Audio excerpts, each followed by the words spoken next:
Desde la Facultad de Medicina de la Universidad Central de Venezuela y por parte del Taller Venezolano de VIH, vamos a hablar de qué se debe conocer del VIH. Aquí tenemos generalidades sobre la historia y sabemos que si bien se ha diagnosticado VIH mucho antes del inicio de la pandemia formalmente, en 1981 en los Estados Unidos, en la ciudad de Los Ángeles, inicia la historia moderna del HIV con el reporte de infección por Pneumocystis carini en ese momento en personas que viven con VIH. Pero todavía no teníamos el diagnóstico exacto de que era una enfermedad viral.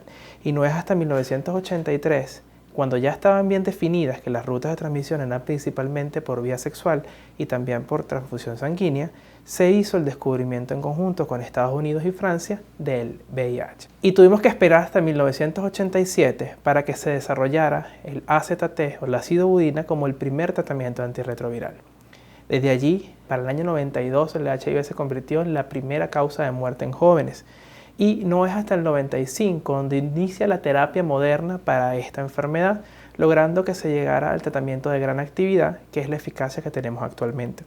En el 2001 se aprobó el uso de genéricos para que en África se resolviera la grave situación de HIV que teníamos y bueno, que persiste existiendo. En el 2002 se implementaron las pruebas rápidas, de las cuales mi compañero va a hablar a continuación, y ya en el 2012 se crearon nuevas medidas de prevención, que también van a hablar más adelante, como es el uso de profilaxis preexposición.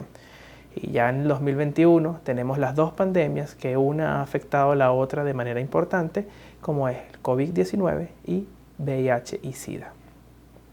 Como sabemos desde el punto de vista virológico, esta es un virus de la familia retrovirus y del género lentivirus, que tiene dos tipos, tipo 1 y tipo 2. Tiene diferentes componentes, entre los cuales tenemos el material genético, que es el que vemos en el centro, que es el ARN. Dentro del ciclo de vida vamos a ver la importancia de este ARN, diferentes enzimas que hablaremos más adelante, la cápside, la envoltura y la presencia de glucoproteínas. Todos estos son importantes dentro del ciclo vital y adicionalmente porque los fármacos que utilizamos contra el VIH tienen actividad contra alguna de estas estructuras. La parte médica objetiva se mide en números y dentro de números VIH sigue siendo muy importante. Si bien los reportes debido a la pandemia han sido menores, en el mundo se habla de 37.7 millones de personas que viven con VIH. Esto según datos de ONU-SIDA. Tenemos 10.2 millones que no reciben tratamiento y 1.5 millones de nuevos infectados para el 2020, que se correlacionan a 680.000 muertes por SIDA. En Venezuela, en los últimos datos del 2019, tenemos que 100.000 personas viven con VIH. Dentro de cómo funciona o la patogenia de la enfermedad, tenemos que los linfocitos CD4 son los grandes protagonistas. Como vemos en la gráfica, al inicio, previo al VIH, tenemos una gran cantidad de linfocitos CD4, que son una de las células en las cuales el VIH ataca con más importancia del sistema inmune.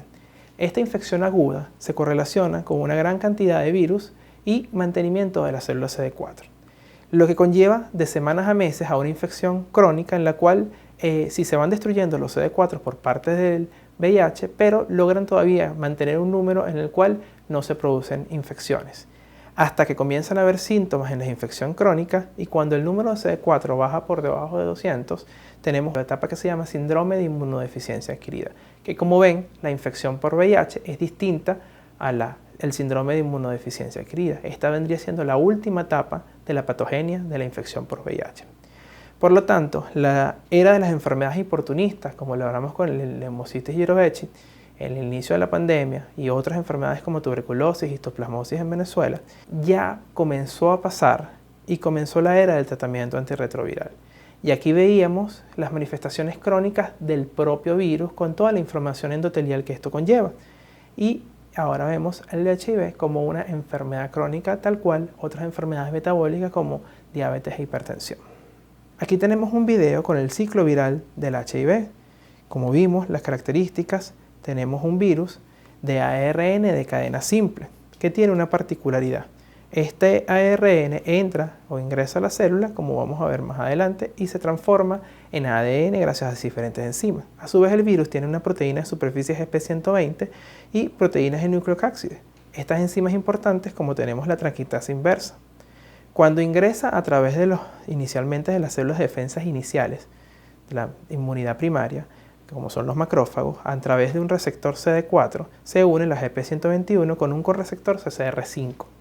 Esto nos permite la entrada del virus a la célula por mecanismos de fusión, y este material genético unido a ciertas proteínas dentro del citoplasma, vamos a tener la transcriptasa inversa, que se va a convertir este ARN, como había dicho, en una molécula de ADN simple y posteriormente una molécula de ADN de doble cadena. Por eso se llama retrovirus.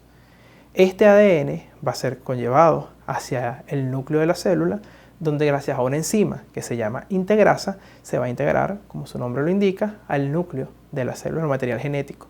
Luego la polimerasa se va a encargar de replicarlo y sacar un ARN.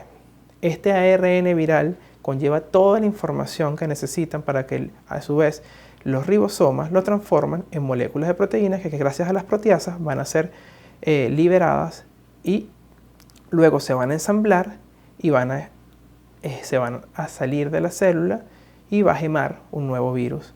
Este nuevo virus va a infectar otras células del sistema inmune y va a conllevar, cuando llega a los linfocitos, porque muchas de las células del sistema inmune no son destruidas por el HIV, pero en el caso muy particular de los linfocitos TCD4 son los que más van a verse afectados por lo mismo y va a producir la destrucción celular. Y al disminuir los números de CD4 va a afectar lo que vendría siendo la inmunidad del huésped. ¿Y esto por qué nos importa? Porque, como nos damos cuenta, en las diferentes etapas del virus tenemos diferentes tipos de tratamiento. Si tenemos en la transcriptasa inversa, tenemos inhibidores de la transcriptasa inversa, que son análogos de nucleótidos y nucleósidos, que van a inhibir que esta funcione y por lo tanto que el virus no se pueda replicar. De igual forma, hay inhibidores de la integrasa que van a eliminar esta enzima y por lo tanto no se puede integrar al núcleo. Inhibidores de la proteasa, que son los 3 grupos de fármacos que más tenemos en nuestro país, por eso hago mucho énfasis, y que estos últimos se encargan de eliminar la proteasa y no se corta la proteína y por lo tanto no tiene funcionabilidad. Otra cosa importante es la clasificación, que es muy conocida para nosotros. El CDC, hace muchísimos años, para el 93, habló de la clasificación que todavía usamos hasta el día de hoy. Se categoriza clínicamente y por laboratorios, específicamente la subpoblación linfocitaria y el número de CD4. Clínicamente, desde el punto de vista A, tenemos una enfermedad asintomática, pudiéramos tener linfadenopatías o enfermedad primaria por VIH. En cambio, en el AB, no entra en las clínicas ni A ni C, o particularmente una angiomatosis basilar, la cándida vulvovaginal o persistente o con pobre respuesta, candidiasis orofaringia y el síndrome constitucional, síndrome de desgaste. Podemos tener fiebre y diarrea con más de un mes de duración. Y en la categoría C, que ya la clasificaríamos como síndrome de inmunodeficiencia humana, aquí tendríamos candidiasis esofágica, TB, histoplasmosis pulmonar, criptococosis no pulmonar, una serie de grupos de enfermedades que lo clasificarían directamente como ya un estadio avanzado de la enfermedad, como lo es el síndrome de inmunodeficiencia humana adquirida. Dentro del punto de vista paraclínico o de estudios complementarios, tenemos que si evaluamos más de 500 CD4, lo clasificaríamos como 1. Si está entre 200 y 500, lo clasificaríamos como 2. Y si está entre menor de 200, lo clasificaríamos como 3. Esto, haciendo una especie de analogía entre uno y otro, lo vamos a ir. Si clínicamente está en A y paraclínicamente está en 3, se clasificaría como A3, que a pesar de no tener síntomas, ya estaría en etapa SIDA dentro de lo que vendría siendo los estudios paraclínicos y lo clasificaríamos como SIDA. De igual forma, si es un paciente asintomático que por hacérselo el diagnóstico a tiempo y tiene más de 500 CD4, que es lo que nosotros como infectólogos queremos, vamos a tener A1. Es importante conocer este fármaco porque el Programa Nacional de SIDA es el que más utiliza y es el número 1 a nivel mundial para el tratamiento de HIV, que es el dolutegravir, lamivudina con tenofovir. Esta molécula envuelve casi el 80% en un estudio realizado en nuestro hospital de los pacientes o las personas que viven con VIH. Y a nivel nacional otros estudios demuestran que es similar. La mayoría de nuestros pacientes y las personas que viven con VIH están con este tratamiento en Venezuela. Por lo tanto, toda la población de médicos debe familiarizarse por lo menos con este fármaco, porque sabemos que trabajar con antirretrovirales, como vemos en la gráfica, hay de diferentes tipos, etc. Estos son muy efectivos, pero dentro de la importancia pueden producir afectación renal y ósea, así que siempre podemos que estar pendientes de estas complicaciones, que si bien son bajas, son los que más seguimiento le hacemos en este grupo de pacientes. Tenemos metas. Lo que queremos hacer es lo llamado 90-90-90, que para los próximos años se ha aumentado esta barrera y que tristemente en Venezuela todavía no hemos llegado a estas metas primarias o a lograr estas metas primarias. Necesitamos 90% de diagnosticados, 90% de tratados y 90% de indetectables. El tratamiento efectivo conlleva a que no tengamos una carga viral indetectable, es decir, tenemos poca cantidad de virus en sangre o no tenemos cantidad de virus en sangre y se logra evitar o disminuir el riesgo de transmisión a otras personas. De allí que el reto es disminuir la transmisión, disminuyendo la infectabilidad y logrando que las personas que viven con VIH no logren transmitir la enfermedad y no tengamos nuevos diagnósticos. Es importante también actualizarnos en términos. Los términos después de más de 35 años de pandemia se deberían actualizar para saber cómo es la forma correcta de decirlo en la actualidad.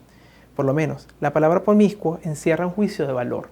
Nosotros decimos con múltiples parejas para determinar que ya, según la OMS, con más de 2 parejas sexuales en los últimos 6 meses o al año, ya podríamos dar el diagnóstico que con múltiples parejas. El contagio de VIH se ha hablado de discriminación y preferimos hablar de transmisión de VIH. La problemática del VIH, hablamos de la epidemia de VIH, la lucha, batalla, guerra, que es muy popular en el día de ayer, que fue el Día Mundial de la Respuesta al VIH. Para no hablar que estamos luchando contra las personas que viven con VIH, estamos en respuesta ante esta realidad. No hablamos de VIH/SIDA. La nomenclatura actual es VIH y SIDA, porque son 2 cosas distintas, y el SIDA, para bajarle un poco esa fuerza que siempre ha tenido dentro de la palabra, colocarla en minúscula la I de ella, o sea, sería S en mayúscula I de A. No hablamos dentro de un grupo de riesgo importante, que son los hombres que tienen sexo con hombres, no hablamos de homosexual, sino de hombres que tienen sexo con hombres, desde muchos puntos de vista, para disminuir discriminación, y adicionalmente el homosexual incluye otros grupos que no son de riesgo, como las mujeres que tienen sexo con mujeres. Adicionalmente, con toda la cantidad de afectaciones o de palabras, mecanismos, modismos para hablar de género, nosotros queremos referirnos específicamente a lo que es el factor de riesgo, que es que el hombre tenga sexo con hombre. La identidad de género, etcétera, no importa desde el punto de vista de factor de riesgo. Y desde el Grupo Venezolano de VIH, el Taller Venezolano de VIH y el Posgrado de Infectología de la Universidad Central de Venezuela, muchas gracias.